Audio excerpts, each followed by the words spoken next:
அதுலேயே ஒரு சிஎஸ் போயிருப்போம். அடிச்சுட்டு 2 ரவுண்ட் எமௌண்ட் போட்டிருப்பாங்க. சரி ரிவெஞ்ச் எடுத்தே ஆகணுன்ட்டு இந்த ஒரு மேட்ச் ஆடியிருப்போம். நாங்கள் ரிவெஞ்ச் எடுத்தோமா இல்லைன்னு பார்க்கறதுக்கு முன்னாடி நம்ம சேனலுக்கு யாராவது புதுசாக வந்தீங்கன்னா வீடியோக்களை கொடுத்து சேனலை மறக்காம சப்ஸ்கிரைப் பண்ணுங்கள். நம்ம இன்னும் 50K அடிக்கிற 20K சப்ஸ்கிரைப் தான். ஸோ அது நாங்கள் என்ன பண்ணிச்சிங்கன்னா இப்போ கொடுக்குற சப்போர்ட் இதுக்கு மேலேயும் கொடுப்பீங்க நம்புகிறேன். இந்த எமௌண்ட் போட்டவன் தான் என்ன இருக்கான். சரி அவன் வர வச்சு அடிக்கலான்னு பார்ப்பேன். ஏதாவது லூட் பண்ணிட்டு இருக்கும்போது வந்துடுவான். சரி மெடிக்கெட் கூட போட வேணாம், நான் அடிச்சிடலான்னு அடிச்சிடுவேன். அடிச்சுட்டு இந்த இடத்துல எமௌண்ட் போட்டுருவேன். மறுபடியும் நாங்கள் 3 ரவுண்ட் வந்துடுவோம். அவனுக்கு 2வது ரவுண்ட் அடிச்சுட்டு மறுபடியும் எமௌண்ட் போட்டுருவாங்க. ஆஹா இதுக்கு மேலே விட்டால் வேலை கேட்காதான்ட்டு நெக்ஸ்ட் ரவுண்டு ரிவெஞ்ச் எடுத்தே ஆகிறோம் அப்படின்ட்டு தான் இந்த ஒரு மேட்ச் ஆகிருப்போம். அந்த இடத்துல நீ டவுன் வச்சுருவாங்க. என் டீம்மேட் ஆப்போசிட் டீமை அடிச்சுட்டு இந்த இடத்துல ரிவைவ் பண்ணிடுவாங்க.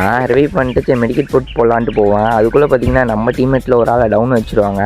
ஆஹா எப்படியாவது அடிச்சே ஆகணும்டா, விட்டா போச்சுடான்ட்டு இந்த இடத்துல பாருங்கள் அங்கே இருப்பான். கிரெனேட்டை குக் பண்ணி போடுவேன். கரெக்டாக அவன் ஜோனுக்கு போயிடும். சரி அவன் கரெக்டாக போவான். அந்த கிரெனேட் டேமேஜில் அவன் டெட் ஆயிடுவான். ஸோ இந்த ஒரு வீடியோ பிடிச்சிருந்தா லைக் பண்ணிட்டு போங்க. Bye guys.